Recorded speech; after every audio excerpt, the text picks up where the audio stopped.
अस्सलाम वालेकुम। Home and expertise YouTube channel आपके लिए एक नई तरकीब लेके आए हैं कि किस तरह घर में आप देसी घी और मक्खन बना सकते हैं। उसके लिए हमें जो रोज़मर्रा हमारे घर में दूध आता है, इसको बॉईल करके ठंडा कर लेंगे और उसके ऊपर एक मलाई की तह जम जाती है, उसको अलग कर लीजिए। और जब ये मलाई कुछ आपके पास जमा हो जाए, 8-10 दिन की मलाई जब जमा हो जाए, एक बॉक्स आपका फुल हो जाए, तो फिर आप इसको निकाल लें और इसको डीफ्रॉस्ट कर लीजिए, जैसे कि मैं अब कर रही हूँ। मेरे पास मलाई का एक बॉक्स जमा हो गया था और ये आज की भी जो मलाई है वो भी मैं इसके अंदर डाल रही हूँ। अब इसको डीफ्रॉस्ट करने रख देंगे और तकरीबन मैंने इसमें 2 चम्मच दही भी डाल दिया हुआ है, जिससे ये दही जम जाएगा। और अब ये दही जम गया हुआ था मेरे पास, तो मैंने अब इसके अंदर बीटर के ज़रिए से आपको मक्खन बनाना बताऊंगी। पहले बीटर को पहले लो फ्लेम में आप करेंगे। जब सब मिक्स हो जाएगा तो फिर अब इसको हम फुल स्पीड पे कर देंगे बीटर को। अच्छा, साथ में आपको याद दिलाती चलूँ कि ये जो मलाई होगी आपकी रूम टेम्परेचर पे होगी, इसको ठंडा नहीं करना भी आपने, ठीक है। ये रूम टेम्परेचर पर मलाई है और इस पर मैंने मुसलसल बीटर चलाती रही हूँ। तो ये देखिए थोड़ा थोड़ा सा मक्खन अलग होना शुरू हो गया है। 5 मिनट के करीब आपको ये मक्खन मुकम्मल तौर पर अलग हो जाएगा। थोड़ा देखिए पानी अलग होने लग गया है, मक्खन अलग होने लग गया है।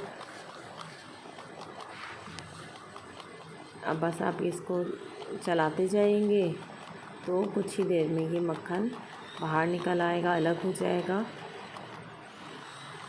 ये देखें, आपको फ़र्क नज़र आ रहा होगा। पहले किस तरह से था, मलाई सी थी, गाढ़ा दूध सा था, लेकिन अब जो है ये इसमें मक्खन निकल रहा है। अब जब इस स्टेज पे आ जाएंगे तो अब इसके अंदर हम कुछ बर्फ़ शामिल कर देंगे और दोबारा बीटर चलाएंगे।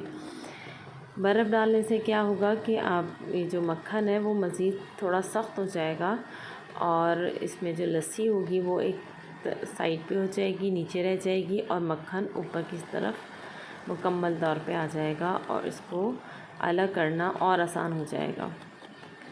और इसमें बर्फ़ डालने से क्या होगा कि चिपचिपाहट भी कम रह जाएगी और आप आसानी से इसको निकाल लेंगे।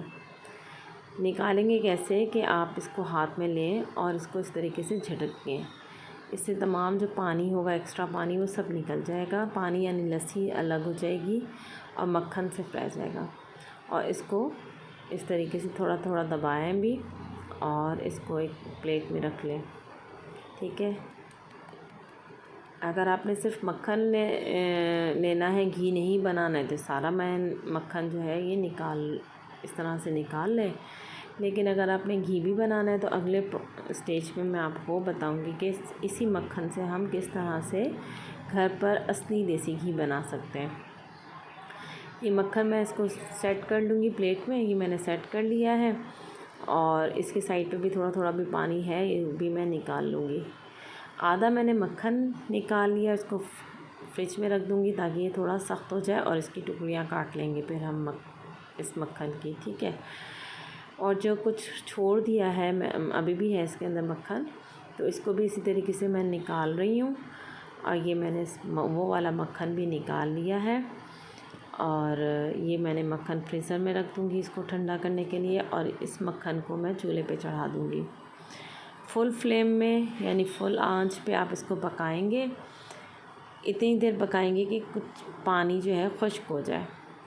जब पानी खुश्क हो जाएगा तो फिर इसको हम लो फ्लेम कर देंगे, फिर ये हल्की आग पे बनेगा।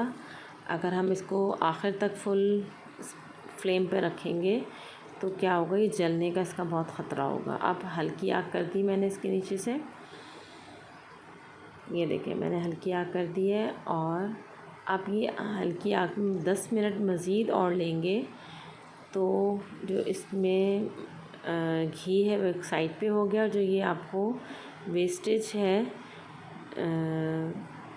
वो जब थोड़ी ब्राउन हो जाएगी तो फिर हम इसको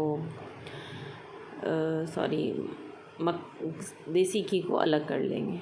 इसको छान कर अपने पास महफूज कर लेंगे। ये देखिए हल्का ब्राउन हो गया है, पानी मुकम्मल ख़त्म हो गया है, इसमें पानी नहीं रहा, सिर्फ घी रह गया है और ये वेस्टेज है, इसको हम अलग कर लेंगे। ये मैं इसको अब छान के दिखाती हूँ कि देखिए कितना खूबसूरत कलर आया है देसी घी का। आप इसके मक्खन बनाइए, दाल में तड़का लगाइए, आप कुछ भी कर सकते हैं, इससे हलवा बन सकता है। ठीक है, ये अच्छा सा कलर आया है इसका।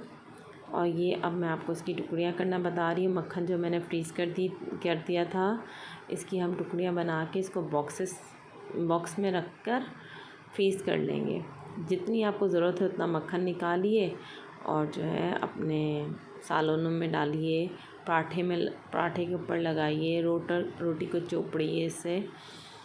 तो उम्मीद है आपको ये रेसिपी पसंद आएगी। मक्खन जब निकाला था तो लस्सी बाकी बची थी ना, ये लस्सी बाकी बची है, इसको मैंने छान लिया है और अब इसको भी सर्व कर लेंगे। इसमें नमक डालिए और अगर आपको नमकीन लस्सी पसंद है नमक डाल के पीजिए, अगर मीठी लस्सी पसंद है तो चीनी मिला के अपनी जायके के हिसाब से आप इसमें चीनी मिक्स कर सकते हैं और इसको मज़े ले लेके पीजिए। अच्छा, जो मक्खन से वेस्टेज निकला था घी निकाला था और वेस्टेज निकला था, उससे मैंने ये हलवा बनाया है। इसकी रेसिपी फिर कभी बताऊंगी आपको। चलिए जी, मेरे चैनल को आप लाइक कर दीजिए, सब्सक्राइब कीजिए और दूसरों के साथ शेयर भी कीजिए। अगली रेसिपी तक अल्लाह हाफ़िज़।